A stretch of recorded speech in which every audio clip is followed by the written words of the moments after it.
Hey everyone, it's Brenda with Stampin' Up here with another quick video for you. I have a gift certificate holder to show you that I made my husband for his birthday last month. I am actually filming this in February, and it's probably not gonna air until March because I have other videos I want to get out to you before Celebration ends, so it's probably not coming out until March. That's why I don't have my Hostess code, but always check the description below. I always have my shop linked and my Hostess code available in the description of my videos. So what I did is I got him a gift certificate for music lessons so that he could start his piano lessons again that he had given up on a while ago because of time constriction. And so anyway, I got him this gift certificate and I wanted to make something to put it in. This is about 3 7/8 by 8 1/4. And so I needed to have something about 1/4 inch bigger all the way around. And so I came up with this. It's like a big card, and it measures 8.5 by 4 1/4.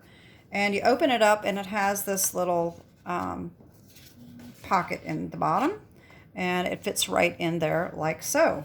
So I'm not going to make another one of these, but I'm going to show you with scrap paper what I did so you can easily make one yourself if you have a gift certificate. Of course, you may have to adjust it according to your gift certificate size. If you need to make it wider than this, you'll have to use DSP and not cardstock. So let me just show you what you need. So we have a piece of, this is just colored printer paper, but it's just to show you what you would have for cardstock. So this was cardstock, 8.5 by 11.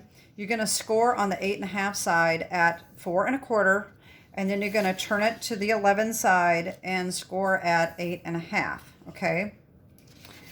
Then what we're going to do is you're going to fold on those score lines, and of course you'll need to burnish it as well with your bone folder, but this is just paper, so I'm not going to do that for the sake of the time of the video. We're going to get rid of this section right here. Just cut that away. Super simple. And you're probably going to want to be a little more careful than I am with this. I'm just doing it quickly. So you want to make sure that this is nice and smooth. And you can always, after you cut this, if you need it to be a little straighter, you could always run it through your trimmer. And then you want to wedge this up just a little bit, like so. All right. And then this is going to fold up like this. You put your adhesive here. I have a very skinny 1/8 of an inch tear and tape, and that is what I used right here. Okay. And then there is your folder. Okay. For the front, I have a mat. Each mat is 1/4 inch smaller than this. So our first mat is 4. This mat right here is 4 by 8 1/4. And then this is 2 different pieces, but if you wanted to do one piece, it's 3 3/4 by 8. Split is 1 7/8 by 8. And then this here for the sentiment is 1 1/4 by 2 3/4. And the cardstock is 1 1/2 by 3.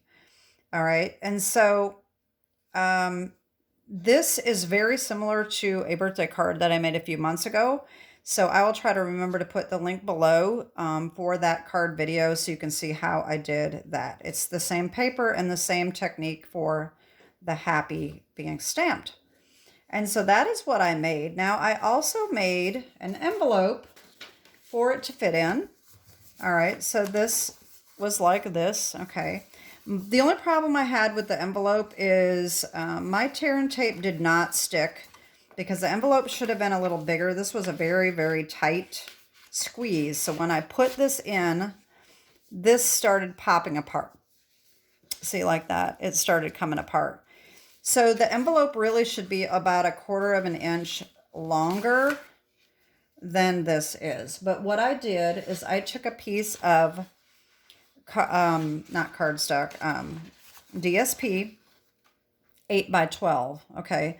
I mean 9 by 12. So you really want to probably make it 9 1/4 by 12 instead of 9. And I scored on the 12-inch side at 4 1/2 and 9 1/4, okay? And these just get folded up like this, all right? And all I did was I took the basic border dies. I actually found a trick. Now, I don't know whether or not y'all have what I have, if you'll be able to do this or not. But I took this border die right here, and I actually have these plates that are really skinny. They were for like a mini machine.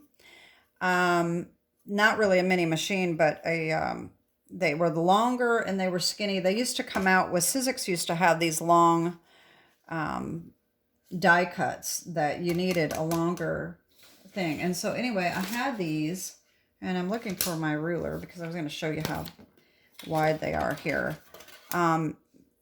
They're only, look at this, 2 5/8 wide. So what I did is I was able to put one of these here and line this up in the middle like so, and stick that sandwich on and run that through my machine, okay, to give that, to get this little dip here, okay. That's how I did that. And then, of course, all I did was, you could always cut that out if you don't have a way of running it through your machine. You could certainly just hand cut, you know, draw it on there. You could trace, actually, this is a very easy thing that you could do. Let me just show you real quick. I just came up with this idea. You could just do this and take a pen and just, whoops, be more careful than I did. And just draw on here like that, and then just cut that off. And I mean, I screwed that up, but I mean, you would be a lot more careful than I am being right now, so you wouldn't have that line on there. But anyway, I mean, that would be an easy thing to do. And then you wedge these up, and that was super easy too. All right. And then I just put a little bit of tape runner here to seal it. Like I said, it does need to be a little bit wider to get this to fit so that it doesn't pop open. Unless you have the a really strong adhesive. I think if I use something wider than this, then the card would not have fit. So anyway, but that's what I did. And I know this is a quick video, but I just wanted to show you real quick. I thought it was kind of cute. It turned out nicely. And I will put the description below of the DSP and everything that I used for this. This is actually Pear Pizzazz because I wasn't sure if it was going to turn out. So I decided to use retired cardstock. And my husband loves green anyway, so that turned out pretty nicely. Anyway, that is it for today. And I hope that gave you a little bit of inspiration. I just put some, I didn't tell you, I just had some twine that I tied on the bottom there. So that is it. Look for my Hostess code below. And we're getting into March. So we only have this month and next month for our catalogs before we get our new annual catalog coming out. And so that will be exciting. Anyway, that is it for today. Have a great day and God bless. Bye-bye.